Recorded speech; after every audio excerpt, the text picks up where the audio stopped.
recently introduced into the Dragon Ball canon, and already making a big impact on Goku, Vegeta, Frieza, and even facing Gogeta, leaving him no choice but to end the battle quickly before Broly could evolve to a totally uncontrollable point. But the question that won't be silenced is he really the strongest Saiyan? And if he's not, what does he lack to be? Want to know more? Come with me and I'll prove to you that Broly is the most powerful future of Dragon Ball Super. Subscribe to the channel, leave your like, and activate the bell. When a fusion is not a fusion, when it's Goku and Vegeta saying they don't need each other's help until Broly appears, referencing the pun, when a door is not a door. Well, the ice was broken, so let's move on to today's incredible video. The figure of Broly, since his introduction into the Dragon Ball Super universe, has undergone such a deep and powerful reinvention that not only elevated him to the level of the franchise's central characters, but also brought up one of the biggest discussions among fans. After all, is Broly the strongest Saiyan of all time? The doubt is neither unfounded nor exaggerated. The Broly reintroduced in canon by Akira Toriyama in Dragon Ball Super. Broly is not just a more balanced and emotionally grounded version of that unrestrained monster from the classic movies, but rather an entity whose brute strength transcends the limits understood so far within Saiyan mythology. Since he was little, Broly already showed frightening power, even in an era with names like Prince Vegeta and the son of King Vegeta. Still a child, Broly was considered a threat. Exiled by order of King Vegeta himself for surpassing acceptable power levels, he survived on a hostile, wild planet shaped only by instinct and the harsh training from his father Paragus. This isolation, instead of slowing his growth, made the Dragon Ball Super Broly accumulate strength that grew free from social limitations, combat doctrines, and especially without the emotional blockage that many other Saiyans experienced. Unlike Goku and Vegeta, who evolved through divine training, strategic methods, and battles with beings from other realities, Broly simply grew as a force of nature. What he does, at his core, is not fight. He reacts, and his reaction is so overwhelming that even a Super Saiyan Blue Goku, combined with Kaioken's power, or a Vegeta in his most advanced form, found themselves completely powerless before the irrational escalation of Broly's power. And this irrationality is perhaps his most destructive weapon.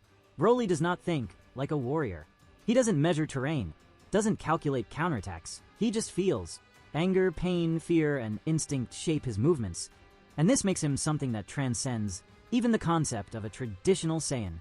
He is more like a primitive entity than a fighter, and that differentiates him from any other of his race. Not even Gohan, with all his restrained power and his new state known as Beast, showed such savage brutality in combat as Broly. Even Frieza, upon seeing him, was scared, and we are talking about a being who didn't even flinch before gods of destruction. The fear Frieza felt upon seeing Broly was pure, instinctive, real. But to understand how powerful this Broly is, we also need to revisit those who came before him. The Brolys that appeared in the old movies, considered non-canonical, but still deeply impactful. The original Broly, introduced in the movie The Legendary Super Saiyan, was an uncontrollable monster, traumatized from birth for having been next to Goku in his incubator, which caused him, for some reason, irrational hatred. This Broly, although visually striking and with colossal strength, was one-dimensional. His rage was constant, his motivation confused, and his personality almost non-existent. He was more of a walking weapon than a character. However, in terms of power, he already caught attention. He was able to defeat Goku, Vegeta, Gohan, Trunks, and Piccolo practically alone. But even so, there was a ceiling to his strength. We didn't see that Broly reacting to power levels like the Super Saiyan God or Blue. He operated in an era where the limit was Super Saiyan 2, and even then, his strength was not infinitely growing. The current Broly, the Canon one, does not have that ceiling. The more he fights, the more his body responds, the more he grows. He is a continuous evolution in real time, and that puts him on another level. There is also the Broly from Bio Broly, a genetic aberration without real shine or importance. This version, resulting from experiments with his DNA, is often ignored by fans themselves and never seriously considered in comparisons. His power is unstable, his personality null, and his screen presence more comedic than threatening. If classic Broly was an uncontrollable monster, Bio Broly is a poorly constructed caricature. Looking at the other Saiyans in the current canon, the contrast with Broly intensifies. Goku, for example, is the most complete of warriors. He possesses Ultra Instinct, a divine power that allows him to act without thinking, moving his body on the edge of perfection. But this state demands emotional balance, calm, serenity, things Broly has never experienced. If Broly were able to reach this same mastery, even in his own way, he would become a universal danger. What differentiates Goku from Broly is not just control but the path. Goku improves out of love for combat, out of desire to surpass. Broly grows out of necessity, out of survival. Vegeta, in turn, represents pride and effort. His new Ultra Ego form is the opposite of Ultra Instinct, a technique based on accepting damage, feeding off it, growing with the pain. Vegeta is closer to Broly in this sense, as both accept battle as it comes. However, Vegeta has discipline, restraint, and uses pain as conscious fuel. Broly, on the other hand, does not process pain. He converts it into power instinctively, making his evolution completely unpredictable. In a fight where there is no time for planning, Broly could easily surpass Vegeta without giving room for reactions. Gohan, with his beast form, is perhaps the closest to Broly in terms of pure explosion. Gohan also carries inside him a power that grows in spirals, activated by extreme emotions. However, unlike Broly, Gohan has always resisted the fighting instinct. He is not a warrior by nature, and that holds him back. Even with the potential to be the strongest, Gohan hesitates. Broly does not hesitate. Gohan wonders if he should fight. Broly is already fighting when others are still deciding what to do. And this subtle difference is what separates monsters from heroes. Other names like Trunks, Kaba, Kale, and Caulifla also come into comparison, but don't even scratch the surface of what Broly represents. Trunks has the strength of legacy, the courage inherited from dark times, but lacks unlimited potential. Kaba is promising, but at an early stage. Kale, in her Berserker form, resembles Broly both visually and emotionally, and perhaps is the closest example of a female Broly. But still, her emotional control makes her vulnerable. Broly, when losing control, becomes invincible. And that is exactly what makes him so terrifying. It is important to remember that Broly doesn't know how to fight. This may seem like a weakness, but it is exactly the opposite. The fact that someone without technique, without a defined style, without formal training, can crush warriors who have spent their entire lives perfecting themselves is the greatest proof of his potential. Goku and Vegeta know this. When they sought to train him with Whis, they didn't do it out of charity or strategy. They saw in Broly something they had only heard of until then, the true legendary monster. If Broly learns to fight, if he develops discipline, focus, and self-control, not even the gods will be safe. Broly is, therefore, more than the strongest Saiyan. He is the most primitive Saiyan, the most genuine, the closest to the ancestral essence of the warrior race. While Goku and Vegeta walk toward divinity, Broly walks toward chaos. He does not represent the progress of the Saiyans, but their raw origin. He is the missing link between the Oozuru and the Super Saiyan God, a being who evolves through pain, who grows with fury, who breathes instinct. If Goku represents technique and Vegeta pride, Broly is pure instinct. But this directionless strength is also his greatest challenge. He still depends on Goku to find balance. The last time we saw him, he was in training, trying to understand what it means to be a fighter and not just a beast. And at this point lies the greatest doubt. What will happen when Broly learns to fight? When his power stops being reactive and becomes active? When he chooses to fight, not out of fury, but with purpose? That day will mark the birth of an entity that not even the gods will be able to contain. The canonical Broly from Dragon Ball Super is, therefore, the culmination of what was always promised about the Saiyan race. An unlimited, wild, emotional, and potentially unstoppable being. Compared to his non-canonical predecessors, he is deeper, more complex, even more human, and that makes him more dangerous. Compared to the other Saiyans, he is a reminder that instinct, when unleashed, can be stronger than any technique or doctrine. He is formless force, chaos in warrior form, and as long as he exists, the question will continue echoing among fans.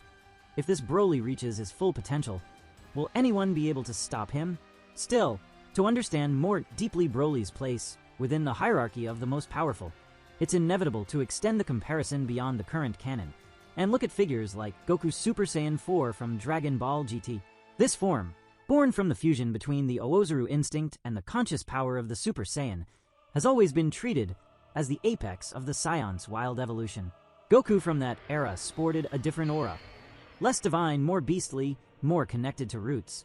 And it is precisely here that the parallel with Broly becomes more interesting. Both are the raw representation of Saiyan strength, with animalistic aesthetics, long hair, fierce eyes, and war cries that sound more like roars. The essential difference is that Goku SSJ4 has full control over his transformation. He channels the power of the Oozaru, the rawest instinct, and molds it with the wisdom of someone who has fought all his life. Broly, on the other hand, is still a slave to his own power. If Super Saiyan 4 is the tamed form of the beast, Broly is the beast in its pure state. In terms of raw power, Broly has everything to surpass even this legendary version of Goku. Super Saiyan 4, despite being impressive, operates on a scale below the divine level established in Dragon Ball Super. Broly, even without reaching any divine form, is already capable of fighting gods of destruction. In other words, current Broly is a creature that, even without spiritual or mystical evolutions, has already broken the barrier that Goku SSJ4 never broke. Still, in terms of control, charisma, and presence, Goku Super Saiyan 4 maintains a legendary air that Broly still needs to earn. Speaking of legends, we arrive at a vital point. Gohan Beast. This transformation, recently introduced, may be the most similar to Broly in terms of emotional intensity. Gohan Beast's power comes from a deep bond with his loved ones, controlled rage, cold determination that explodes into absurd strength. When Gohan lost Piccolo briefly, it was as if the universe allowed him to stop holding back. This explosion led him to a transformation so brutal that neither Goku nor Vegeta had seen before. And just like Broly, Gohan Beast was not trained to reach this state. He just touched it. He lived it. However, Gohan is still a strategist, someone who thinks before acting. Broly, by contrast, lives in the realm of instinct.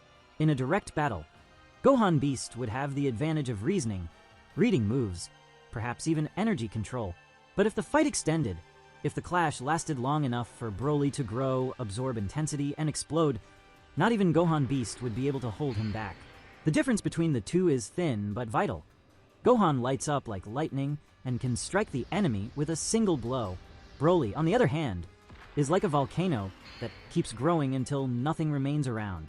And then, to close this comparative dive, there is still Goku from Dragon Ball Daima, transformed again into a child, but carrying with him the potential of all he had conquered until the end of Z. It is not yet known how far this Goku can go. But if anything is clear, it is that even in child form, his wisdom, instinct, and technical mastery will be present. But how to compare this with Broly? The truth is that Goku may have all the techniques in the world, but against Broly, he still depends on fusions, strategies, and external help.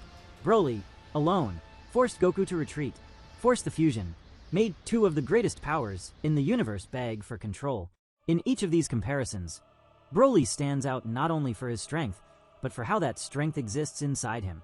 He doesn't need to reach elaborate forms, make promises, or undergo divine training. His body is the battlefield, his mind the explosion.